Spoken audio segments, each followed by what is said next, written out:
story, scene one. Genesis. Or, help God, we messed up already. In the beginning, there was nothing but God. And so God spoke, and there was light.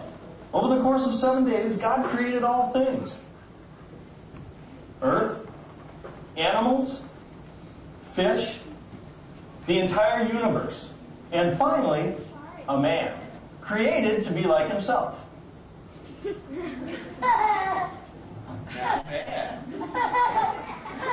But God saw that the man was lonely, and so he created a woman to be his companion. Not bad. Everything was perfect. God had provided the man and woman with everything they needed. They were in relationship with him, just as he had planned. Until one day. Hey, girlfriend. No, I'm talking to the other only woman on the planet. Yes, you. Well, what's up? Well, I was just wondering. You and that dude you hang out with seem to have it pretty good around here.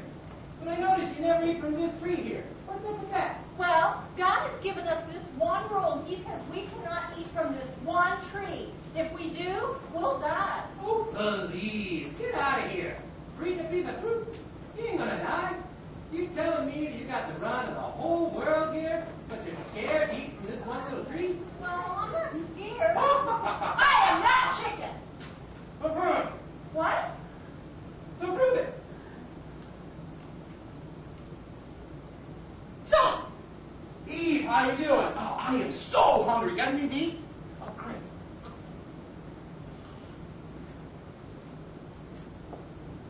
Don't! They had broken the one rule God had given them, and as a result messed up a perfect relationship with the perfect God.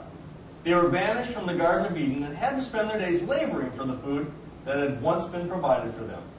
Time passed. Adam and Eve had 2 sons.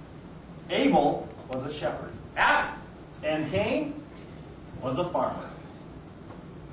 Yeehaw.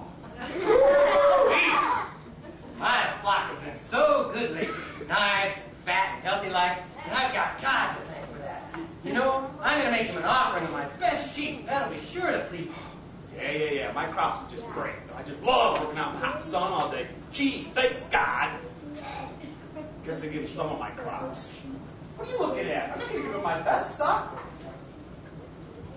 God was pleased with Abel's sincere offering of his sheep, but with Cain, not so much. What? God said to Cain, "Why are you so angry? You need to get control of that stuff before you sin." Yeah, right. I'll work on that. Get that noise. Hey, Abel, buddy, old pal. Come here. I want to show you something in the back. Right here. Show me right there in the field. Right here. Right over here. Ah! And so Cain killed Abel, and the first murder had been committed. From then on, things didn't get much better. Man continued to sin, get more and more evil, and grow further and further apart from God. And that relationship that God once had with his people, his very reason for creating them, was long gone. So God decided to start over. He brought a huge flood on the earth, destroying everyone in the world except one man's family, whom he shoved into a boat with 2 of every animal. They were just wishing they were dead because of the smell. Noah's family was saved from the flood and got busy repopulating the earth. Scene 2, the promise. Time passed, and even though God had shown with the flood that he meant business, most people ignored him and continued to sin. But a few people really tried to follow him. One such person was a man named Abraham. Abraham. what? Who's there? It's me, God. God, I can't believe it. God is talking to me. What have I done that you should honor me? You have obeyed me, and so I make a promise to you. I will give you more descendants than the stars in the sky. I will make a nation of people out of you, and they will be my people. God, this is wonderful. But where am I going to put all these people? You know, I got this 1-bedroom apartment. I will give you a land of your own. I will show you a wonderful land that I will give your descendants. You will defeat all those who live in this land if you trust and obey me. It will be a land flowing with milk and honey. Wow. Now go. And so the promise was made, a promise that would show God's faithfulness time and again, even though it would be a while before it actually happened. Time passed. Abraham and Sarah gave birth to a son. God came to Abraham and told him to sacrifice Isaac to him as a test. Abraham was just about to go through with it when an angel stopped him. Stop! You don't have to do it, Abraham. God was just testing your obedience to him. Yes! Yes. Do that to me. More time passed, and Isaac had kids of his own, 2 sons, Jacob and Esau. Jacob and Esau had an argument over a trick that Jacob played on Esau. Fearing for his life, Jacob ran away to a place called Haran. Jacob eventually had 12 sons of his own, one of whom was named Joseph. Now the story of Joseph and his brothers is a well-known story, so what we're going to do is fast forward through some of this stuff, okay? You ready? Okay. Here we go. Jacob loved Joseph the most and gave him a special colored coat. The brothers hated Joseph and sold him into slavery. Joseph worked for a guy named Potiphar, but got thrown into prison. Potiphar's wife hit on him. Pharaoh was disturbed by some weird dream and heard of a guy in prison who could interpret dreams. Joseph told Pharaoh that his dream meant that there was a famine coming throughout Egypt, and in 7 years there would be no food. Pharaoh put Joseph in charge of Egypt, and Joseph stockpiled food for the time of famine, saving Egypt. Joseph's whole family joined Joseph in Egypt during the time of famine. Years passed, and Joseph's family got larger and larger.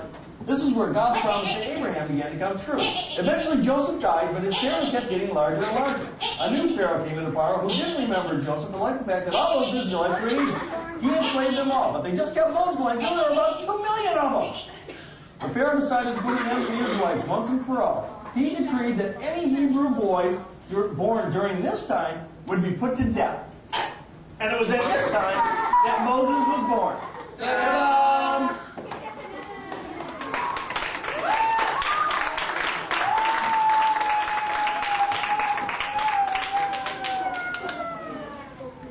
Scene 3, the Exodus, or enter Moses, exit us. Get it? The Exodus, exit Moses, enter us. Okay. It was at this time that Moses was born. It was at this time that Moses was born. I am Moses. Okay, here's the deal. I grew up as a prince, and then I killed a man on accident, kind of sort of on purpose. And out of fear, I fled to Midian. Welcome to Midian, land of mystery and adventure, and the finest goods this side of the Red Sea. So, Okay. Anyway, so I'm in Midian. I get married. I become a shepherd. And then God speaks to me from a burning bush and says I should go back to Egypt and tell Pharaoh to release Israelites from slavery. Moses, you have got to be kidding. So here I am. I will never release your people. Tough luck, Pharaoh. God's going to bring his power on you. And to make a long story short, Too late. he did. Let the plagues begin. Blood in the Nile. Gross. Flies. Where are frogs? Gnats. Dead livestock. Boils. Oh, I know. Mosquitoes everywhere. Hail.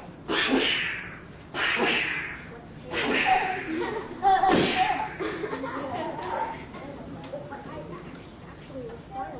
Actually, it was a meteor shower. Rocket fully loaded. And finally, Darkness. And finally, the death of every firstborn son in Egypt. Israelites, if we put the blood of a lamb on the doorposts, God will pass over our house when the plague of death comes to kill the firstborn sons. And God did. But My son is dead, Moses. Take your people and go. 430 years of slavery. Over.